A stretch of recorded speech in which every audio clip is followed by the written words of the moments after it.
Bu odam. Xitoymi, nemismi bu odam. Odamlik haqqi bor. Manda. Odam bu, deyapman. Odam atodan tug'ilgani uchun, mendan bir kun erta tug'ilgani uchun akam bo'ladimi? Ha? Odamlik haqqi bo'ladi. Bunga aytayapman-da hali gapni ichida. Ey, bu meni ukam, ana opam, uni ham opam. Sen ham ukamsan, uka? Oting nima san? Azbi ham ukam. Siz Aslbi ham ukam degan ma'noda, u meni ukam desam, ana bo'lmasam gap. Undan oldin siz yaxshi bo'lasiz, men sizni bilaman deb turib, ana deyapti. Unaqa odam bilan men gaplasha olmayman. Tushuntiryapman? Men uruyman, meni gapiryapman. Men qanaqa ko'ngildagi odamman? U qanaqa ko'ngilda menga gapiryapti. Men maza qilmadim. Men savoliga javob beryapman, lekin haligi u mavzu, uni tushunchalari va shu boshqa narsaga nastroyka qilingan.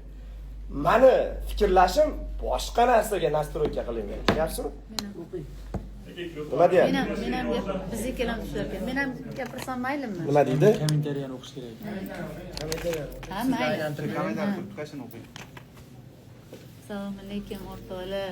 Yaxshimisizlar? Men ham shu odamga bitta savolim bor edi. Mabodo Koreyada shu qiz yonib ketsa nima bo'lardi o'rtoqlar?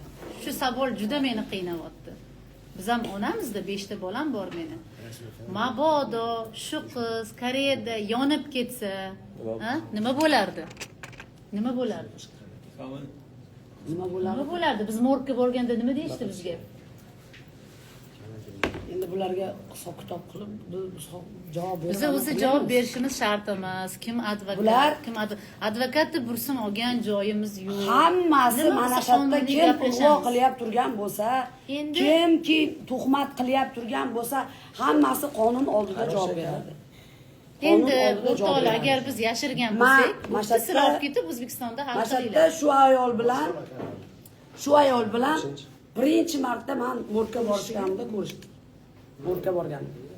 Endi hamma javob berasan. Agar men batta Sherzod bilan, Avaz bilan tanish bo'lganimda Sherzodni ko'rganman. Nozimani narsalarini yig'ishtirib olib ketyapti turganda sevishganlar. Ey, sevishma. Bo'lmaydi, bu bo'ydoq bola, sen bo'lmaysan. Qo'y, ertaga seni o'ynab tashab ketadi deb aytgan. Sherzod, ha bo'ldi, opa, biz o'zimiz bilamiz degan. Nozima aytgan, biz ham baxtli bo'lishga haqqimiz bor deb. Ha, bo'pti, pожалуйста, baxtli bo'l deganman.